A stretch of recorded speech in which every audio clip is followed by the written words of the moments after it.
Hey guys, it's Alan. I'm testing my voice on a new condenser mic that I bought. So I thought I would tell a story from Australia, my recent experiences over down under, to kind of give it a shot, see how my voice sounds, and see how this thing works. One of the three Australian cities that I stayed the night in was Cairns. It's spelled with an R, but the Australians don't say their R's, so they say it Cairns. We would say Cairns. Northern tip, it's basically Papua New Guinea, but in Australia, climate-wise and, kind of trees and that kind of stuff, rainforest. So I had to stay the night there on my way back. My flight the next morning was connecting to Brisbane, so I had to find my way to the international terminal, or the domestic terminal, excuse me.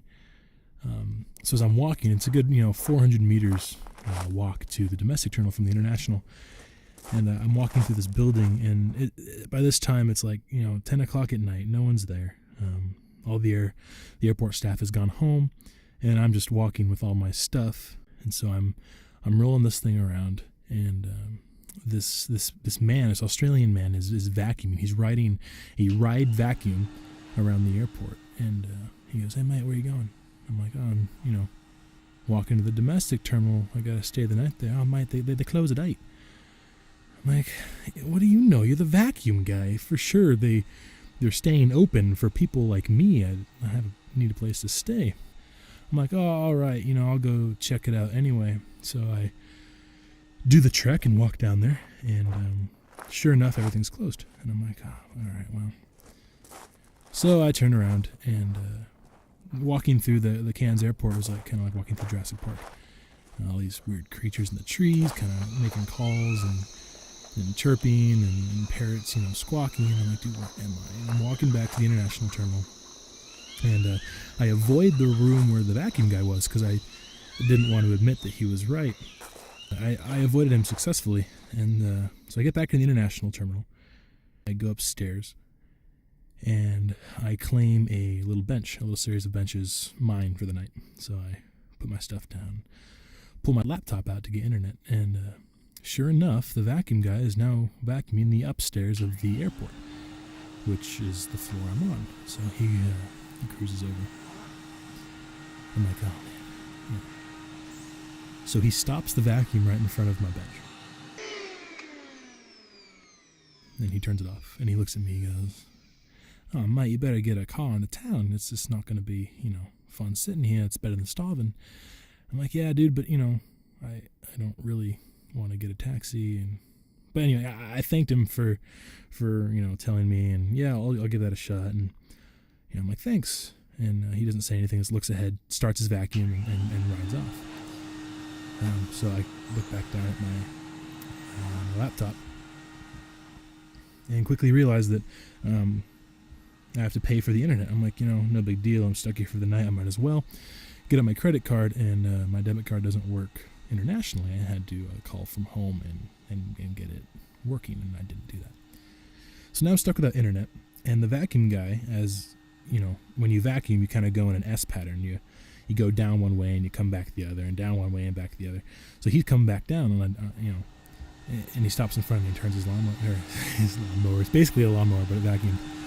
And he stops it, and he's like, "When's your flight?" And I'm like, "Oh, it's 5:30 tomorrow morning." And he goes, "Oh mate, you better get into town." I'm like, "Well, dude, how far is town?"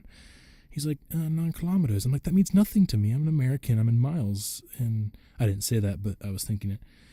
And he started to bond with me. It was kind of weird. Like every time I would thank him for whatever piece of information he gave me, he would ride off, and then when he'd ride back, he'd stop his vacuum and talk to me some more. And the pieces of information turned less into information and more into he was just starting to talk to me.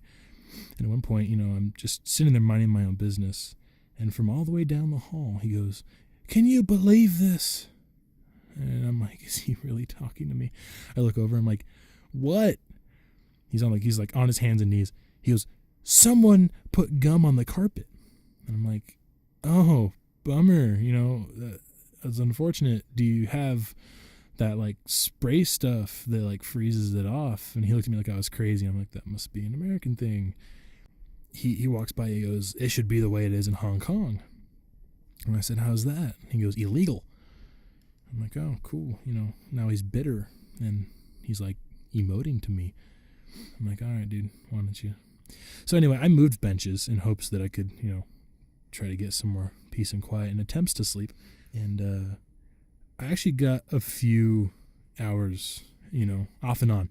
But it was about 1:15 in the morning, and something wakes me up, and I just kind of open my eyes, and I had my jacket over my face to keep the lights out, and I look up, and he's like standing over there, and I'm like, dude. I didn't say dude, but I'm like, when's your shift over? He's like, oh, 1:45, and I'm like, okay, so like half hour. And he kept kind of walking around, but he didn't talk to me more. But I just thought it was kind of funny that the vacuum guy took a liking to me, and I was like half hoping, but I didn't know if I'd accept it or not. If he was like, dude, I'll take you into town. I'm like, I don't know if I'm worse off staying the night in the airport or worse off in the vacuum man's car. I don't know if he's like some Australian killer or something, but that's an experience I had in Cairns, Australia. I hope you enjoyed it. Cheers.